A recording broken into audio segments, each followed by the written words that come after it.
On today's episode of the Locked On Fantasy Podcast, we take a look at some top waiver ads of the week, daily fantasy selections, and of course, big time bets, baby.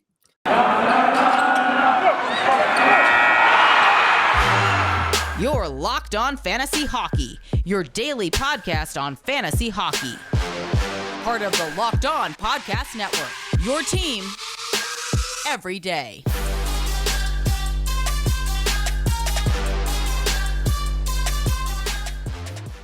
Welcome back, people. This is episode number 13, lucky number 13 of the Locked On Fantasy Hockey Podcast. Thank you for making us your first listen every single day. We are part of the Locked On Network, and you can find us across all your favorite platforms, including YouTube. Today's episode is brought to you by BetOnline. BetOnline has you covered this season with more props, odds, and lines than ever before. BetOnline, it's where the game starts. On today's episode, party people, Steele and I are nursing a couple of Super Bowl-sized hangovers, but we are still here to feed you what you need: fantasy advice, daily fantasy selections, and of course, we'll be feeding you some big-time bets. Steele, brother, we're getting into it right off the top. Top waiver ads of the week. It's Monday. We're taking a look at some guys that are going to be, kind of bolstering your roster down the stretch here. How you doing, brother? What do you got going for me over there today? You've been on a roll. Let's get it. Yeah, I've been feeling pretty good. The streak came to a little bit of a halt on Thursday, but bounced right back on Friday, rolling into the weekend. So I'm hoping to continue the streak heading into this week as well. And I'm going to talk about someone that I've talked about very, very frequently and very, very recently on the podcast as well. And that's Boone Jenner of the Columbus Blue Jackets. I think people listening to the podcast might think I might be his number one fan or something because I talk about him, it seems like, every single podcast. But no, I just like the way that he's played this season for Columbus. He's been one of their best players. And it's just the fact that he's been one of the best pickups for me personally. I have him on both of my fantasy teams on ESPN and Yahoo. He's only owned at 44% in Yahoo. 75%, I believe, on ESPN. So to me, the fact that he's only owned at 44% is a little bit shocking. He's got 403 fantasy points, 19 goals, 33 assists on the season, and to top it off, 126 shots, 54 hits, and 45 blocks. So for me, he's getting all of the stats and all of the categories right there. He's been absolutely fantastic with Patrik Laine on that top line as well as on that top power play. He's been huge for DFS as well. I've talked about it for DFS. Him and Patrik Laine have been absolutely studs the last 3 games. And Columbus has 3 games this week. They play Calgary on Tuesday, Chicago on Thursday, and Buffalo on Saturday. 2 easy matchups there against Chicago and Buffalo. Calgary might be a little bit of a tougher one because they're on a little bit of a roll right now. Yeah, Calgary's but again, rolling. Calgary's been absolutely insane this season. A lot better than last season. So the first matchup of the week against Calgary is going to be tough, Flip. But yeah, like I've mentioned so many times, Boone Jenner's been absolutely great this season. And the thing I like about a player like him is, like, even if you have a terrible draft, like if you draft not so great, there's so many players you can find on the market. And one of those guys for me, and he's been absolutely tremendous. So I like Boone Jenner. 3 games this week, and I expect him to play really well, definitely against Chicago and Buffalo. Yeah, Boone Jenner, I also got lucky with him this year. I won't lie. I've in more dedicated hockey circles that he is a goal scorer. This year, he's definitely taken a step forward. He's the captain of that Blue Jackets squad and an important piece in their top 6 group. The Laine combo, though, that's really clicking right now. And I really like your selection with Boone Jenner, because if you can jump on him with Laine right now, Laine looks like the Laine of old, which is really good news for his fantasy owners. I believe you have him in a couple of your leagues. So, kudos for you on that one. You must be moving in the right direction right now. Speaking of which, I'm looking at a guy named Karil Pederson, LA Kings. LA is got the 11th best goals against for their overall this year. Underrated goalie tandem in John Quick and Karil Pederson. Pederson is 11-6-1 with a .900 save percentage, 2.67 goals against, and a shutout. He's been lights out in January, though, Steele. He has been 6-1-0, .914 save percentage, only rostered in 11% of fantasy and ESPN leagues. I'm looking at it this way. Down the stretch, you do not want to be left with a hole in your goalie roster.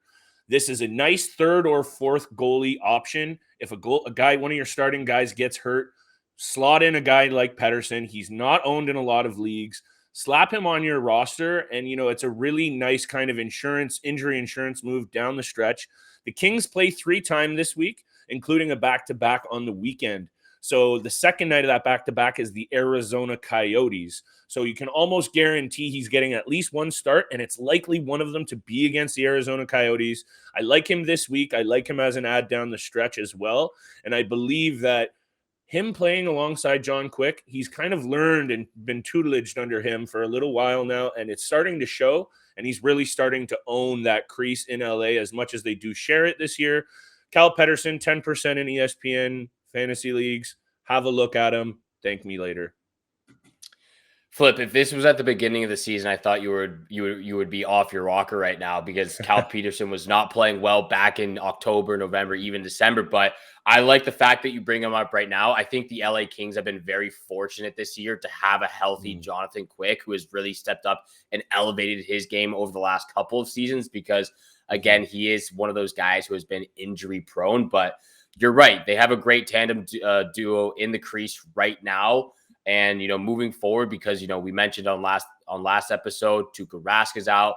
There's going to be options that you can still find on the waiver wire, mostly backups right now. And Cal Pederson's one of them that is really, really solid. So I like the fact that you brought up the LA Kings as well as Cal Pederson for them. For me, I am staying out west with another Western Conference team, and that's Adam Larson of the Seattle Kraken. I do talk a little bit about Jared McCann and Jordan Eberle as those two are some of their best players on the Kraken right now. Even Mark Giordano I've mentioned before. But yeah, you love those guys. Yeah, they bring a lot. I think they bring a lot of value. And, I did want to talk about a guy like Clayton Keller.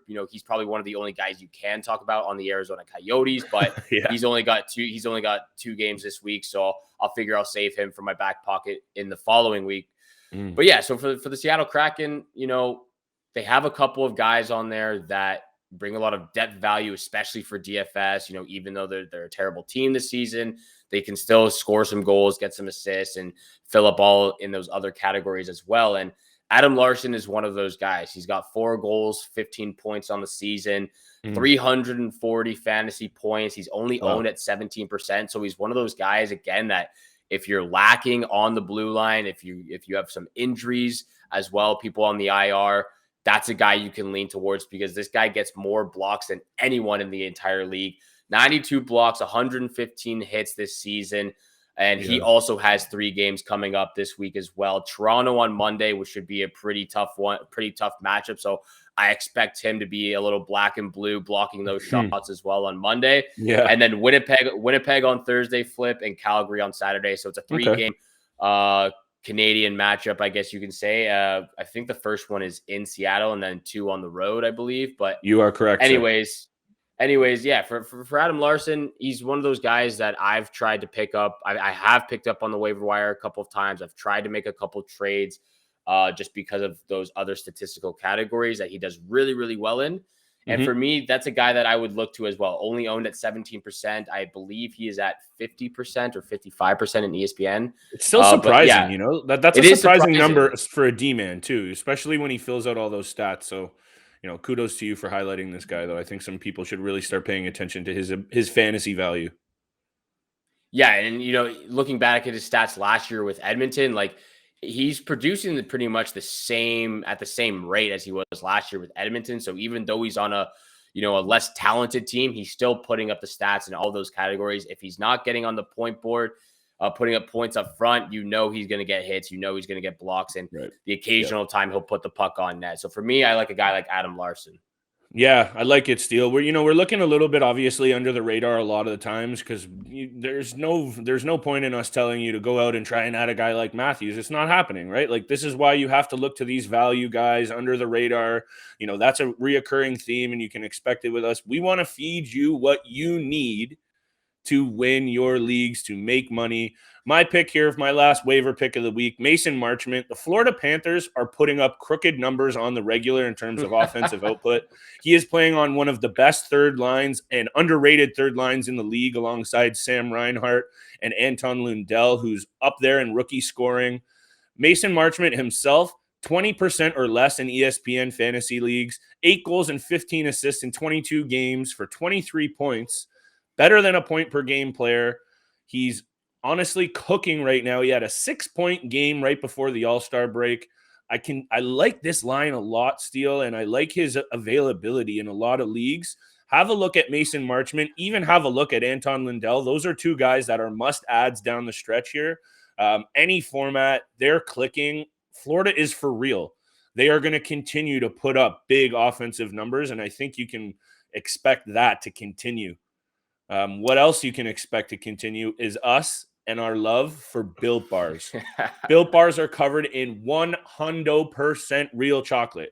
They are low calorie, high protein, and you should be replacing those junk candy bars with these. They are better. A typical candy bar can run you anywhere from 200 to 300 calories, and we're not having that. It's 2022. It's time to get healthy. Go to Built.com, scroll down to the macros chart. You'll be blown away. High protein, low cal, high fiber, low carb. What else do you need me to say? Mint brownie, coconut almond. They are delicious flavors all the time. And new for this month, Steele's favorite, white chocolate cookies and cream. They are delish. They have new flavors coming out all the time. And at Built, they are all about the taste. They make it delicious and figure out how to make it healthy next.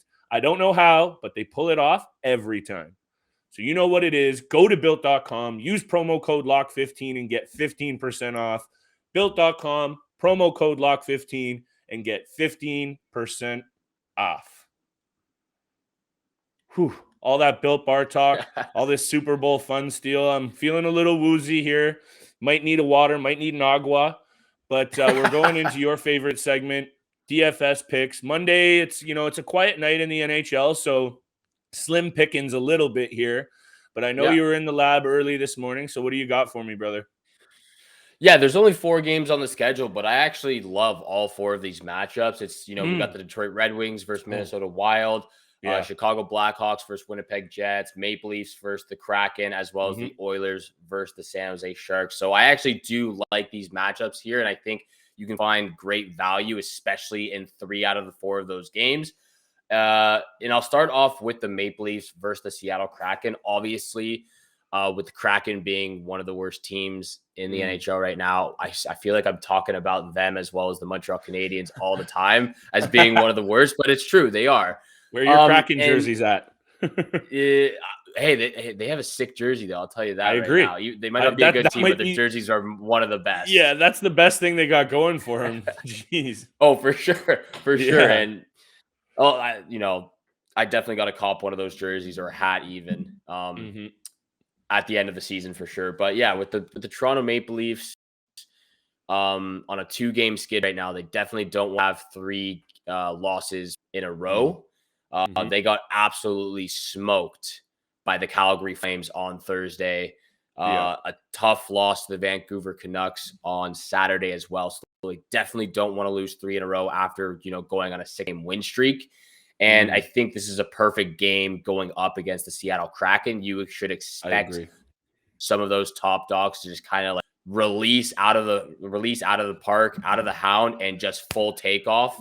And I'm going with not the top line, second line, William Nylander, John Tavares, and Alexander Kerfoot, who's playing on the left wing with them. And Nylander and Tavares actually are on a 3-game point streak right now. So even though they've lost the last couple, they're still putting up points. So I would expect them to go full out as well.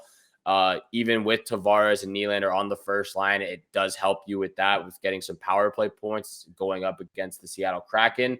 And then Alexander Kerfoot is just another cheap depth value option playing on the second line. He's having a great year, Flip. And the thing is, playing on the second line now, he's going to get more ice time. He's going to get more options and more opportunities with Nylander and Tavares. So I could expect him to put more shots on net, to find them in the open slot as well. So hopefully that he can put up some points. And he's a cheap option. He should probably be like 3,000, I would probably put. And then Nylander and Tavares over the last week and a half have been around 5,000, 5,500. So some cheap options there on the Leafs. Of course, you can obviously go with the top dogs and Mitch Marner and Austin Matthews, but I like the second line going into the Seattle game. Yeah, I also wouldn't mind looking at a guy who's been, I don't know how to put the word on Ilya Mikheyev, but he's got like offensive talent for days, but just seems to not figure it out between the years. But he's had a good year. Super inconsistent. At times it looks like he's just not there. But when he is there, he's nasty, and he does get looks with those top six. He gets mixed in quite a bit. If you're really looking for deeper value, I'd look at a guy like that, because I think you hit the nail on the head with this game. It feels like one of those spots that the Leafs almost need to break out. Perfect team to do it against. You're getting into what I want to talk about next, Steele. You always do this to me, but that's okay. I agree wholeheartedly. I don't think you can go wrong with anyone on the Leafs tonight, because I do expect a big offensive output from them. I'll get into that next, but what else you got? Yeah, like I said, obviously with the 4-game schedule Monday, you can find some great value and some great superstars on any of these teams. But I was actually looking at the Minnesota Wild versus the Detroit Red Wings, and I like this game a lot, because for me, you don't really know what you're going to expect from the Detroit Red Wings. So like, for instance, one night they can just go off for 6 goals, especially with those the top line they have with Dylan Larkin and Lucas Raymond. And then one night, are you looking at my notes? You're doing I actually have them. I actually have them right in front of me right here. So my that's bad. why I'm talking about we gotta stop doing this. Sorry, man. But like with Nedeljkovic in net, he could let in 6 goals as well. So it's either going to be a really high scoring game, or the Detroit Red Wings. Or actually, I feel like it is going to be a high scoring game, but Agreed. as well, the Detroit Red Wings could also get blown out of planet Earth. So for me, I like the Minnesota Wild versus Detroit matchup. I think you can obviously go with those top guys on the Minnesota Wild: Karil Kaprizzov, Matt Zuccarello, as well as Ryan Hartman, who's been absolutely having a fantastic season for the Wild as well. You can go with a guy like Joel Eriksson Ek on the third line. He could be a cheap option. And then even guys cheap on Detroit you could go with for your utility spot. You can go with guys like Nemestikov. You can go with guys like Robbie Fabry as well, who's had a decent season with Detroit. And then in the crease, I would, going back to the Maple Leafs game, I would probably go with Jack Campbell. He's been absolutely brutal the last 2 weeks.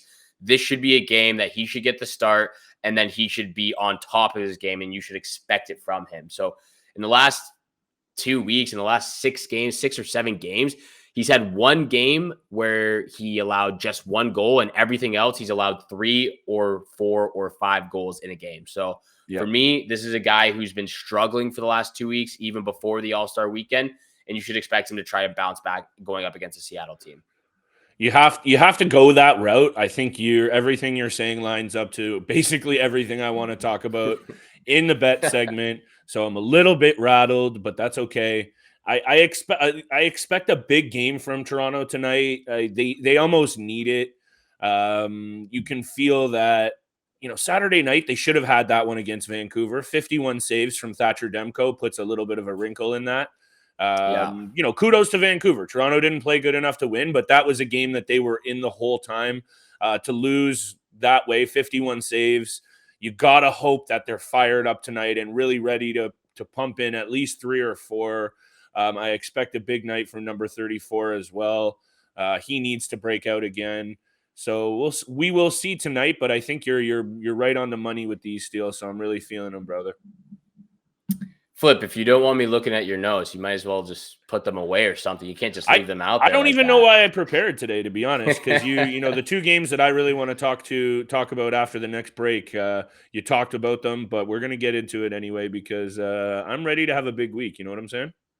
Yeah, I pretty much already know what your bets are. And speaking of bets, BetOnline has you covered this season with more props and odds and lines than ever before as football continues into March through the playoffs, right into the big game, which just happened last night. And it's not just football. BetOnline has up-to-the-minute info on pro and college hoops, NHL, boxing, UFC, along with live real-time updates of current games. BetOnline, it's where the game starts. Thank you for making Locked On Fantasy Hockey Podcast your first listen every day. Don't forget, we are free and available on all platforms, which also includes YouTube. So please make sure to subscribe and follow. Flip and I appreciate all the support you give us out there. So thank you so much for all the support. With that being said, it's time for Flip's favorite segment, Big Time Bets, where the money's at. And like we said before, 4 games on the schedule. So it's a little tough to, kind of get spicy with these picks here, but trying our best here and Flip. I already think I know what your picks are. So let's hear what your first one is. You went all over it. That's okay. I have not yet, up till this point, episode 13, I have not bet on the Toronto Maple Leafs, so I'm sure this is going to go just as I plan it. The Leafs need to snap this 2-game slump. You felt like a bit of a different team this whole season, playing more of a defensive style game. They're starting to get away from that again. They're starting to feel like they're slipping back into the Leafs of old a little bit, and I think Sheldon Keefe knows that this point in the season is critical to really instilling that mentality of winning and playoff toughness. I think they snapped this 2-game mini skid in a big, big way against a Seattle team that lets in a lot of goals. They are tied for 4th most in the league, a couple off of being, the worst team in the league in terms of goals against. They're not good on the back end. There's a lot of trade rumors swirling around this team as well. The season is basically over. Toronto needs this win. Moneyline -170. I'm not going puck line, even though I do think they're going to win by a couple. I'm putting this one in my pocketbook. I need to bounce back after a rough Super Bowl Sunday for more than one reason. So Leafs, Moneyline -170 in a big, big win Monday night in Seattle. Yeah, I also took the Toronto Maple Leafs in this matchup as well, but I actually went with the puck line just because, like you mentioned, the goaltending has not been great for the Seattle Kraken. Philip Grubauer has been pretty much, I would say, one of the most disappointing goalies heading into the season. Pooh Bauer. No, sorry, I had to. Sorry. That was a good one. That was a good 4 one. 4 out of 10. 4 out of 10. Chris Drieger has not been great as a backup goaltender at all this season as well. So I like the puck line going into this matchup. Like you said, I think the Dogs got to eat in this game, and they're going to be shooting pucks. They're going to be releasing. They still have to play a steady defensive game. But with that being said, offensively, we all know how talented they are up front. So I like the Toronto puck line, and then I'm going with the Minnesota Wild money line against the Red Wings at -120. Like I mentioned before, I feel like, I wanted to go with the puck line, but again, it can go either way with the Detroit Red Wings, Nedeljkovic or Thomas Greiss, whoever's in net. They can either let in a bunch of goals and they get absolutely smoked, or they let in 1 or 2 and still lose the game somehow. So I like Minnesota on the money line, and I got one more spicy pick, which I don't think you'll see coming. Okay, let's save that for last then, because I like a little spice at the end. Finish it off with a bang. Minnesota is one of those teams that I see, and Detroit actually, that you and I seemingly talk about almost every other episode, and you're spot on with it. And it really does feel like the Red Wings are a piece or two away from being like really good for a number of seasons in a row. I like a lot of those young pieces on that team. And you're very right. It can go it's one way or another with that team. Flip a coin. Minnesota is one of the best home teams in the league year in and year out. 15-3-1 at home this season. My lock of the night is from this game as well, Steele. I don't know if you're going to see this one coming as well, but it shouldn't be too much of a surprise because this kid is absolutely sensational. Karil Kaprizzov, anytime goal scorer. The kid is having another sensational season, and I truly believe in any other market, he would be a superstar already. You could see he has that flair at the All-Star game, showing love to Ovi, which I absolutely love. He's the reigning Calder winner. He's got 20 goals and 34 assists for 54 points in 42 games. He's very much a real deal, pure goal scorer. 3 goals and 2 assists in his last 5 games, so he's heating up again. Karil Kaprizzov, anytime goal scorer at home Monday night against the Detroit Red Wings, who we know let in goals aplenty. I see a big game from Mini. I see a big game from Kaprizov. Lock that one in. Flips lock of the night. Karil Kaprizzov. Anytime goal scorer. Bang, bang.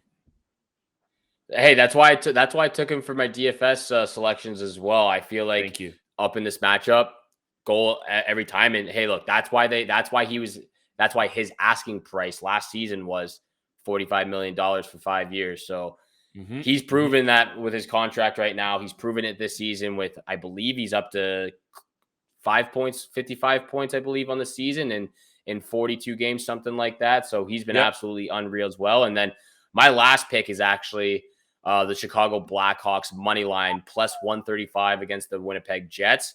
The Winnipeg Jets got a big dub the other day, 5-2 against the Predators. The Blackhawks have not been great of recently. Don't get me started. I for some reason rode with the Blackhawks last night, and it was a big mistake. So I'm interested to hear the angle here. And so with that being said, for me, it's really just a gut feeling. A lot of the times, most of my picks, they're based off the statistics, trends, how the team's been playing. Yep. I feel like a team, for me, every once in a while, I feel like a team is going to have one of those games where it's like, okay, we're putting this to an end. We're stopping this losing streak, and we're going to try to turn the table. And with a team like that, every once in a while, they're going to get a big win out of a team like the Winnipeg Jets, who just because they won 5-2 doesn't mean they've been any better this season.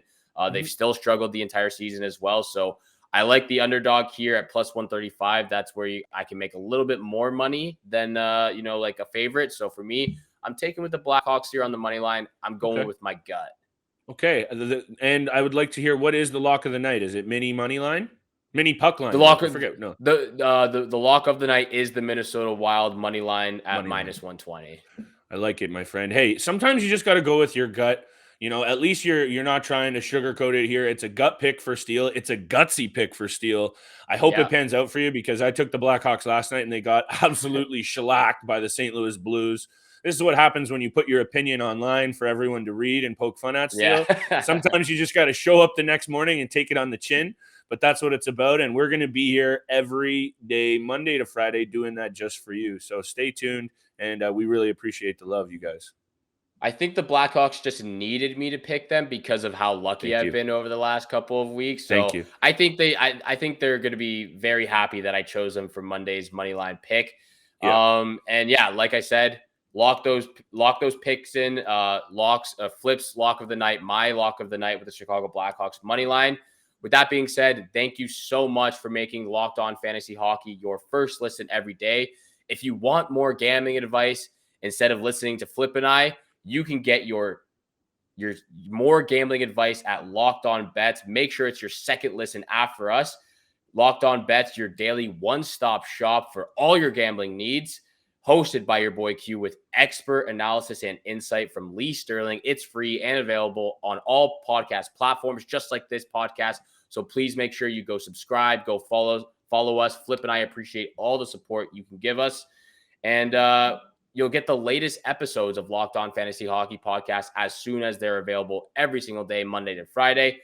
And make sure you go leave a comment on YouTube. We like all the messages from you guys that we've gotten so far. Any way that Flip and I can help out as well on Twitter, you can reach out to Locked On Fantasy Hockey Show, and we'll get back to you as soon as possible with any questions or answers you'll need. With that being said, thank you again for tuning in for today's episode with Flip and I. Have a great day. Hope you enjoyed the Super Bowl weekend as well. Good luck with your bets tonight, and we'll see you back here again tomorrow.